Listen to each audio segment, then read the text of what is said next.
Hello everyone, welcome to Andy Visits. In today's video, we'll be discussing 10 Marvel villains who would make great DC heroes. In one tragic moment, sometimes a character's greatest compulsion to be a villain could be the hero they constantly face off against. What if that were to go away? Could they end up becoming a hero? Maybe a new setting would give them a new lease on life and give them a reason to instead use their powers for the greater good. Alright, bye-bye. Prowler.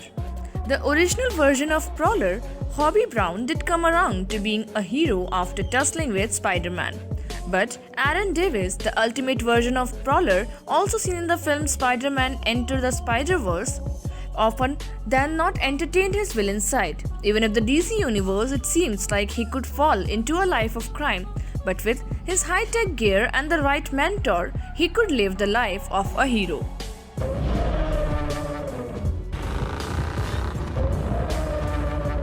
Chameleon. While he likes to mold his features into resemble odd sorts of people to trick Spider-Man, if he moved over to DC, he could use that power to help the heroes by infiltrating villain organizations just as Bruce Wayne has with identities like Matches Malin.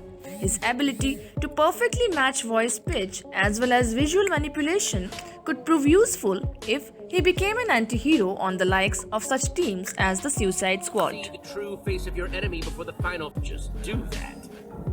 I joke when I'm about to. Mysterio. Without Spider-Man to out all of his tricks, maybe Quentin Beck could have found his way to the hero side of the coin. Over in DC, imagine Mysterio using his special effects powers to stop low-level criminals and gain the adoration of the public. When an actor he used to work with, Basil Carlo, turns into the villainous Clayface, he has to use every effect he has mystery over to stop his schemes and save lives. Loki. If Loki's big problem is that Odin seems to like Thor better than him, maybe moving to a new reality like DC would be great for him. His inferiority complex would be less of a problem and he could slot right into the mystical world of DC, from hanging with the Phantom Stranger to discussing magic with Dr. Fate to holding off attacks from Trigon. For 30 minutes! Thanos. While his main goal was always to impress Death, he has turned to the sides of a light a few times already. In the DC universe, he could see the importance of the DC multiverse, which would help spread out the use of resources across multiple realities, so as not to need to reduce the universe by half. His intentions always seemed more superficial, but deep down, he has always meant to do the right thing. Morbius.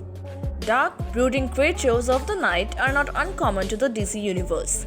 As such, Morbius could easily transform over to the dark underbelly of Gotham City. His hunger leads him to try and find a cure without having to take human life to survive. We constantly see scientists in Gotham coming up with all sorts of serums and vaccines for such mutations. Venom. Venom is already sort of an anti-hero, but at the end of the day, it's been shown that depending on whom the symbiote is attached to, it could end up being a vile and terrifying presence. In this case, imagine Eddie Brock is now residing in Metropolis and working for the Daily Planet. After stumbling upon the symbiote, he needs taken over, but eventually the alien life form starts to learn the meaning of friendship while Eddie is protecting his friend and fellow photographer, Jimmy Olsen. I'm so sorry. So many snacks, so little time. So which one is your favorite among all? Do share in the comments section. Thank you so much.